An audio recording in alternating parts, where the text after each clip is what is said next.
Hello， 大家好，我是小雪，欢迎大家观看这一次的《哪吒传奇》的，我觉得应该是最后一集吧。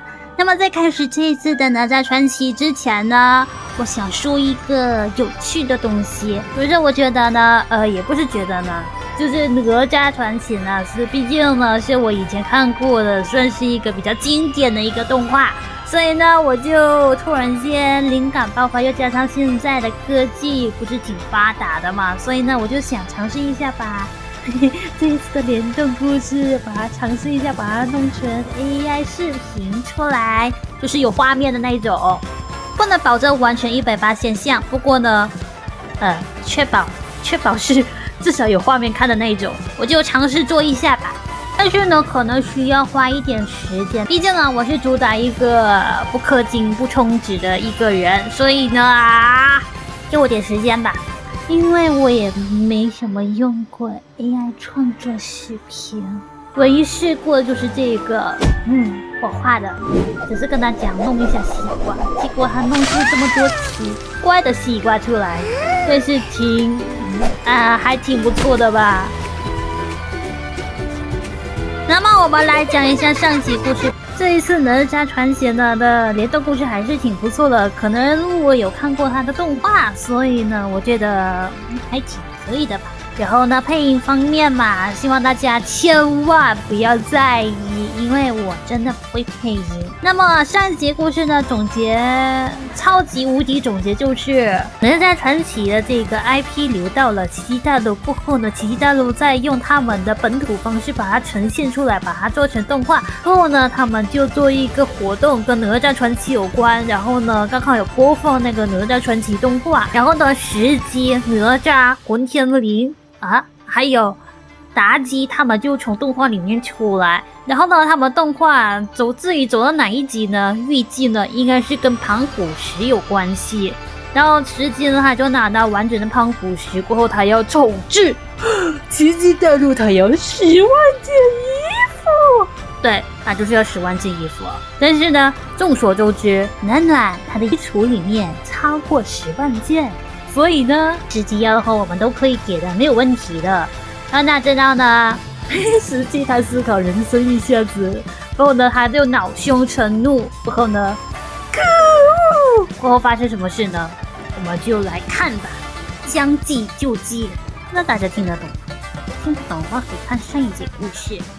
浓稠的紫色雾气喷涌而出，洞穴旁的碎石随之浮空，雨点般砸向众人。哪吒伸手将惊叫的大喵护在身后，乾坤圈顺势飞出，击碎硕大的石头，小水迅速调动搭配之力，屏障瞬间张开，将众人护在其中。石矶眼中闪过一丝阴狠，他不闪不避，任由乾坤圈逼近，却在最后一刻抬手，一道极其细小的指光如毒蛇般射出，精准地没入了哪吒与大喵体内。一人一喵同时一僵，动作随之停歇。哇！本喵的毛怎么不见了？石矶，你这妖魔居然还敢用手段！失去了主人控制的乾坤圈当啷一声掉在了地上，石矶发出得意的奸笑。哪吒，变成一只猫，我看你还能使出多少本事！早前你要是肯放下坚持，吸收些吃的灵气，我自然不是你的对手。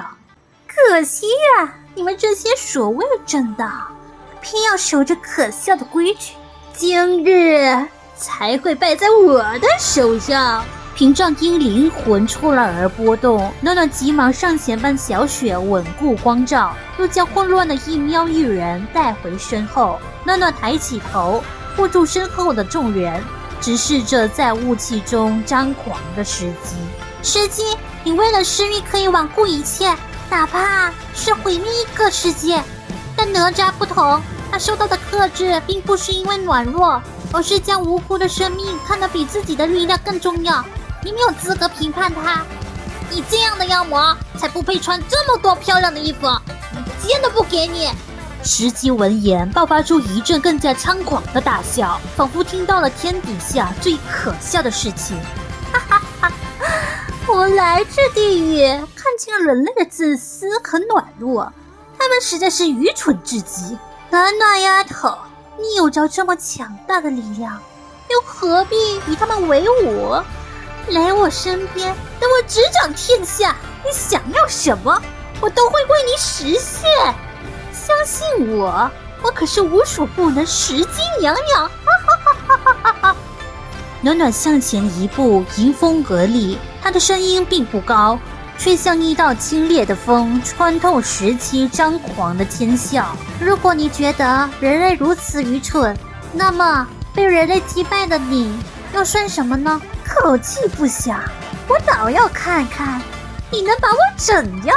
石矶周身紫黑色的雾气疯狂倒卷，大量被撩夺而来的灵力在他手心汇聚。暖暖也深吸一口气，不再保留，搭配之力源源不断地涌出。下一刻，光芒与黑暗轰然对撞，璀璨的光芒如同最炙热的阳光驱散雾气，所过之处，石矶的紫黑妖力、浓重雾气乃至洞穴中弥漫的邪恶气息，都如冰雪消融般瞬间退散净化，战局就此逆转。石矶被净化的光芒冲击得苍狼后退，妖力溃散，落入下风。妲己，你还愣着做什么？快来救我！妲己只是静静地站在原处，一脸无辜。娘娘，收手吧，只要你肯回去，无论你想要什么奇珍异宝，妲己都会想法设法为你寻来。愚不可及，区区男女情爱，值得你背叛我？等我掌控了这个世界，你想要什么男人，我都给你捉来。妲己余光瞥见大喵悄悄潜至近处，心念一转，当即跌坐在地，捂脸哭诉。石矶的注意力果然被他吸引，目光再次落在他身。娘娘，你有所不知，在遇见纣王之前，我不过是山野间修炼的小狐狸，每日和姐妹们游荡。是大王，是他让我的心第一次知道了什么是疼，什么是爱。他抬起泪眼，望向虚空，仿佛在回忆。从见到那一刻起，天地间的日月星辰、花鸟虫语，于我眼中才第一次有了真实的颜色。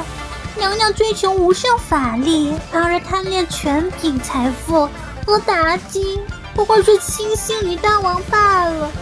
石矶被他气得头疼，在暖暖和小雪的搭配之力下连连后退。荒谬！荒谬！你这不过是靠幻术以谎言骗来的虚情。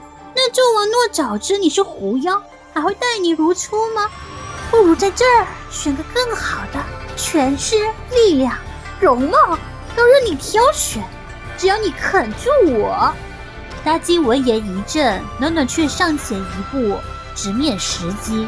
才不是这样，不管结局如何，也该由妲己自己去问，去面对，你说了不算。就在这对话的间隙，以大喵身体暗暗行动的哪吒已绕至石矶身后。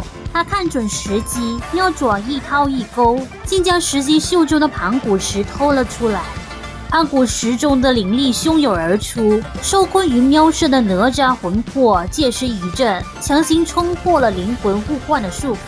哪吒回归本体，瞬间恢复了力量，伸手一挥，乾坤圈轰鸣着飞出，直击石矶后心。石矶，束手就擒吧！这不可能！哪吒，又是你坏了老娘的好事！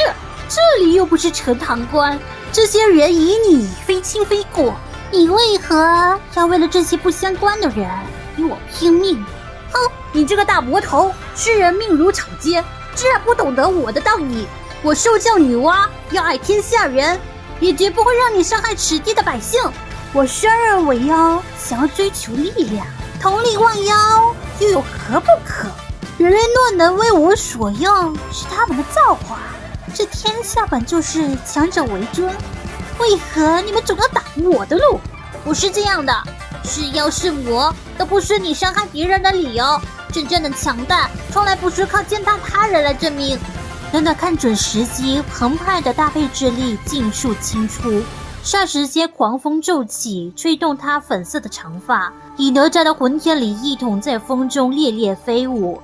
集众人之力，璀璨的光芒终于彻底吞没了时机。在一阵不甘的尖啸中，他的身影消散，化作一缕被混天绫紧紧束缚的雾气。洞窟内弥漫的浊气以紫雾总瞬消散，只留下几缕尘埃在光柱中静静浮动。几人紧绷的神经终于松懈下来，不约而同地松了口气。这一次多亏你们了，暖暖，你那一招真漂亮！我还以为搭配之力是种很柔和的力量，没想到真正用起来威力这么强。别这么说，哪吒，也幸好有你跨越了世界来帮助我们战胜时机。哪吒顿了顿，不知觉摇了摇头，目光缓缓扫过眼前几人，露出有些局促的笑容。其实刚看到你们的时候，我还有些防备，直到暖暖把混天绫递还给我，我才决定相信你们一次。现在看来，我的判断果然没错，你们总让我想起我的朋友小龙女、小竹熊，还有姬发大哥，和他们一样，你们也是善良又厉害的人。那现在我们也是哪吒的朋友啦。哪吒手中的盘古石忽而微微震动，散发出柔和的辉光。时光向上延伸，在半空中勾勒出一个水波般的漩涡入口。哪吒蹲下身，精心揉了揉大喵毛柔柔的脑袋。是啊，我一定不会忘记你们的。暖暖、小雪，还有大喵，我在奇迹大陆的好朋友们。大喵看着那道虚空中的门，也知道分别的时候到了。他有些不舍得上前一步。哪吒，我们还会见面吗？我也不知道，不过要是下次还能再见面的话，我一定会把小竹熊也带来。他似乎想象到了那画面，笑容更加明亮。喜欢吃五花肉的大喵和喜欢爆米花的小竹熊，你们俩肯定会成为好朋友的。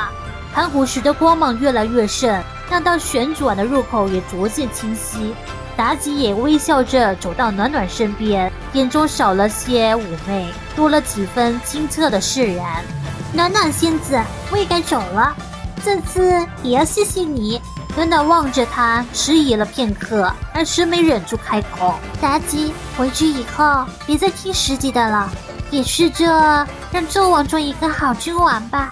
妲己没有回答，只是那抹微笑似乎加深了些许，包含了太多未言之意。随即他的身影在哪吒身旁变得模糊，以那团越来越强烈的光芒揉为一体。光芒最终达到顶点，骤然一闪，连同其中的身影一起彻底消散在空气之中。哇，结局了！我突然间想要吐槽一句，既然他们都穿越过来了，而且主要人物都穿越过来，尤其是那两位，是不是直接可以在这里一决高下，直接战生死啊？这样子的话呢，佳玉就不用那么辛苦了。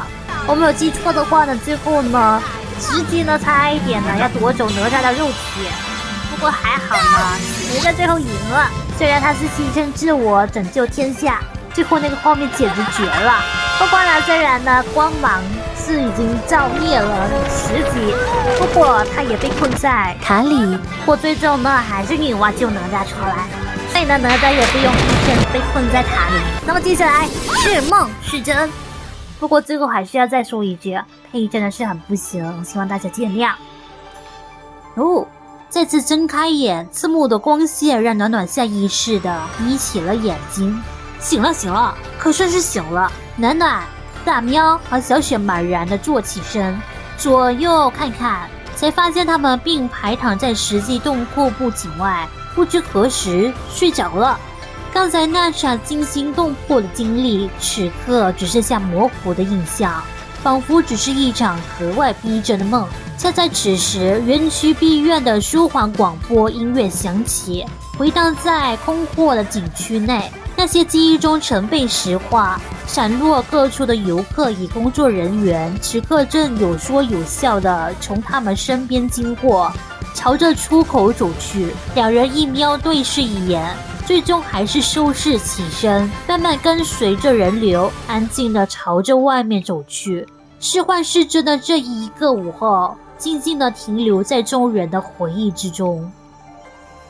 清晨的阳光透过悬窗，在方舟的桌面上投下温暖的光斑。窗门打开，小海抱着一只木盒走了进来。他将盒子轻轻放在暖暖面前，自己却歪着头，露出有些困惑的神情。暖暖，小雪，我从记忆之海里捞到了新的宝贝，但我研究了好一会儿，也不知道是个什么东西，你们认识吗？暖暖拿起一个扁平的塑料盒，里面是几张带有年代感的圆盘。小雪凑近看了看，眼睛微微亮了起来。这是我们的世界飘来的东西吧？真的很多年没见了。这叫光盘，小海，是人们以前用来储存影像的，不过要用专门的影碟机才能播放出来。影碟机是这个吗？小海又从箱子里翻出了一台银灰色、略且笨重的方形设备。对，就是这个。小海准备得很充分吧？小海笑了笑，顺势将它连接上电源和屏幕。一阵轻微的轰鸣声响起，机器前端的指示灯悠悠地亮起蓝光。暖暖，快看看碟片里是什么，搞不好是五花肉特级食谱教程。嘿嘿，想想都要流口水了。碟片被小心翼翼地放在窗口，几双眼睛齐齐盯着机器，等待着它的反应。屏幕上的画面跳动了几下，随后一个熟悉的动画开始播放起来，海浪温柔地漫过礁石，激起细雪般的泡沫，折射出美丽的光晕。一块广阔的礁石上，哪吒与小龙女并肩坐着，望向海天相接的远方。海风拂过，带来久违宁静的气息。小龙女，你知道吗？我前阵子去了一个地方，那里叫做奇迹大陆，人们通过搭配不同的衣服来较量比赛，不会有人受伤，灵力也很温和。小龙女静静听着，眼中映着波光，轻轻点了点头。用搭配衣服来代替战斗吗？那一定是个很和平又热闹的地方，真想去看看呢。是啊，还认识了几个很有意思的朋友，可惜后来师傅告诉我，那大概只是我做了一场梦。不过既然见过那样和平美好的世界，我想试着改变这里，或许有朝一日我们也能让人们过上安宁的日子，那时候说不定能和那些朋友再见呢。阴森的石级洞窟之中，申公豹甚至发抖地跪伏在地，石级飘荡在空中，周身植物翻涌，不知道又在酝酿什么计谋。娘娘只是受挫，精力大损。要不，小的再为你寻100个壮汉来。洞中一片死寂。申公豹壮着胆子抬头，却见石级正低头凝视着自己身上那件暗淡的紫黑袍服，眼神眉暗不明。不，这次你先为我寻一件衣裳。衣裳？对，最华美、最耀眼的衣裳。这个我早已忘记了。他话音未落，却又像是被这个数字刺痛般骤然拔高音量。不，10000件怎么够？我要10万、100万件，把这天下最好看的衣服都给我夺来！夜静更蓝，烛影摇红，重重紧帐之内，大金满地从睡梦中惊醒，他额上还sinh出一层冷汗，站了片刻，才缓缓转身，望向身旁安睡的纣王，心头那份失而复得的激动如此真实。他下意识贴近，靠在他怀中，声音里还带着余悸。大王，妾身刚才做了一个很可怕的梦，梦见差点就再也回不来，真不够牛啊！纣王闻声醒来，轻柔地抚了抚他的长发，满是怜爱。爱妃这也被梦魇所扰，不怕，果然在这里呢。似乎想起了什么，妲己迟疑片刻，再次开口，声音却更轻了。大王，明日我们去山林里骑马散心好不好？像一对寻常夫妻那般。哦，爱妃怎的忽然想要骑马？妲己没有立刻回答，她依偎着他，目光望向窗外沉沉的夜色，露出一个极淡的笑。妾身有时候会想，若能以大王如同世间最寻常的夫妻那般并飞而行，策马商野，应当也会很快乐吧。纣王思索片刻，朗声大笑起来，哈哈哈哈！还是爱妃的主意有趣。那明日本王就暂且不做这天下共主，只陪着爱妃做一对纵马商野的寻常夫妻，可好？方舟内电视画面一闪，彩蛋内容戛然而止，碟片继续转动，重新播起了《哪吒传奇》原本的动画。大喵下意识伸手拍拍屏幕，但那段神秘的影像却再也没有出现，一切都恢复原样。他有些失落地低下头，转头看向暖暖，轻声嘟囔着：“暖暖，一切都结束了吗？”屏幕上动画的片尾曲响起，哪吒正踩着风火轮冲向天际，暖暖伸手揉了揉大喵的脑袋，没有否认。动画片会有最后一集，暑假也会过到最后一天。不过那些故事就像是在心里埋下的一颗种子，在不知不觉中生根发芽，陪着我们一起长大，最终生长出我们的信念、坚持和前行的勇气。暖暖和小雪相视一笑，在电视机前的地毯上并肩坐下，将大喵怀在中间。屏幕的光照亮他们的眼眸，有那么一瞬间，两人一喵像是回到了从前那个被温暖光影照亮的无忧的童年。所以呀，故事其实没有结束，他们只是换了一种方式，在大家各自的岁月里继续生长回想。只要还会有人因为想起他而微笑，还会有人在疲惫时从中获得一点力量，这个故事就会一直继续讲下去。哇，暖暖说的真对，好像那些什么大家所说的童年动画的意义其实还挺广的嘛。童年动画最古老的动画很多种吧，迪士尼算是一种吗？好像那种正方形的动画，就好像哪吒那样的正方形，都是好久以前的动画了。像那种正方形画面的动画，基本上应该也可以被大家称作为童年动画吧。分哪种啊？哪吒算是童年之一吧。喜羊羊与灰太狼也算是吗？还有那个巴啦啦小魔仙，还有一龟狗、布丁狗，还有美乐蒂，还有库洛米，这是大家的童年吗？这些大致上呢都是跟闪暖联动过的，有兴趣的话可以看视频哦，虽然有一些还没有补上。好吧，这一次的故事就此结束了，而且大家看到的时候呢，这个故事应该结束很久了。你好意思说？这一次的故事呢，基本上呢算是穿越，但是呢不是暖暖穿越啊！愚人节快乐！这一次的故事虽然大家都觉得是个梦，不过确实看样子应该是确实已经发生过的事情，只是因为是时空的关系，所以呢自动修复，应该是吧？所以呢变成了大家觉得这只是一场梦，但是没想到呢，小龙女出现了，深更豹也出现了。但是他们的声音我还是做不出了，大家不要在意细节就可以了。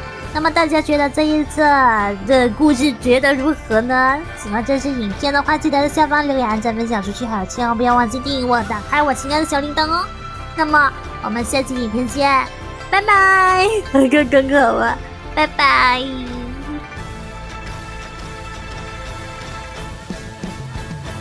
不知道什么时候我能把那个 AI 视频弄出来呢？如果能弄出来的话，大家会来看吗？会来看吧。